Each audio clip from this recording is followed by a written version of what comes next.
Dalam kisah disebutkan ada seorang laki-laki membeli budak. Sang budak berkata kepadanya, "Wahai tuanku, aku mengajukan 3 syarat kepadamu. Pertama, Tuan tidak boleh melarangku untuk melakukan sholat fardu tatkala waktunya tiba. Yang kedua, Tuan boleh memerintahkan kepadaku sesuka Tuan. Akan tetapi Tuan jangan menyuruhku untuk melakukan sesuatu di malam hari. Ketiga, Tuan harus menyediakan aku sebuah rumah yang tidak boleh orang memasukinya kecuali diriku." Laki-laki itu berkata, "Aku terima syarat-syarat." Kemudian dia menambahkan, "Carilah tempat yang kamu sukai." Sang budak berkeliling. Akhirnya dia menemukan rumah yang sudah roboh. Lalu dia berkata, "Wahai tuanku, aku tahu bahwa rumah roboh jika dihuni bersama Allah bagaikan sebuah taman."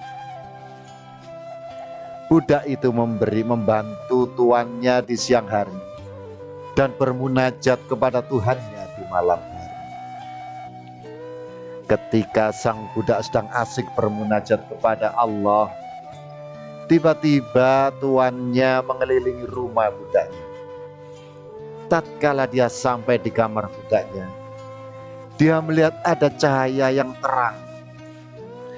Dia intip, ternyata sang budak sedang bersujud dan di atas kepalanya ada cahaya lentera yang menggantung antara langit dan bumi. Sang budak bermunajat kepada Allah dan mengucapkan doa, "Ilahi, juraganku telah mengharuskan diriku untuk membantunya di siang hari. Jika tidak, aku akan mengabdi kepadamu siang dan malam. Ampunilah diriku ya Rob." Sang tuan terus melihat budaknya hingga waktu fajar tiba dan cahaya lentera hilang di atas rumah. Sang tuan kembali dan mengabar hal ini kepada istrinya. Gelap malam sudah tiba. Sang tuan menarik tangan istrinya untuk melihat apa yang telah dilakukan budaknya.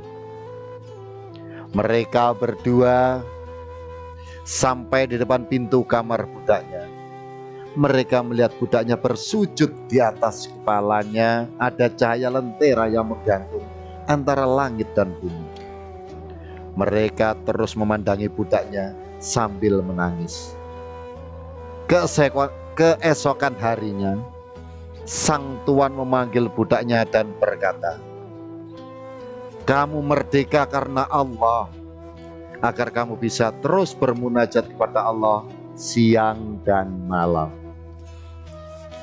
Mendengar hal itu, sang budak mengangkat tangannya ke langit seraya berkata, "Wahai penggenggam rahasia, rahasiaku telah terbuka. Setelah diketahui, aku tidak ingin hidup di dunia." Setelah mengucapkan kata-kata itu, dia tersungkur, jatuh dan meninggal dunia.